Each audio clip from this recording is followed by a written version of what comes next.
Oh! Tim 15 UCL boleh kalah dengan Arsenal 1-5. Ho, ho. Cantik nombor dia. 1-5, 1-5. Kena.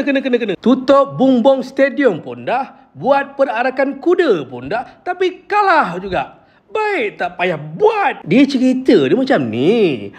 Niat tu dah ada tapi tak sampai. Dia kononnya nak buat player-player Arsenal ni terasa dikurung. Tapi tak. Malah hakikatnya player sendiri yang dikurung. Sebab injek lah si Mbappe tu. Remontada kepala bana.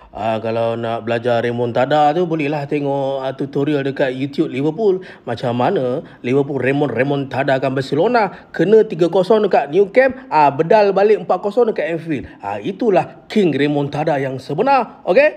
Tapi walau macam mana pun tahniah kepada Liverpool dan Arsenal kerana berjaya menjinak dan mencidukkan tim kesayangan UEFA season ni. Cuma Arsenal tu lebih power lah sebab bukan besar. Bukan kecil sebenarnya. Bukan kecil. Tapi besar angka dia 1-5.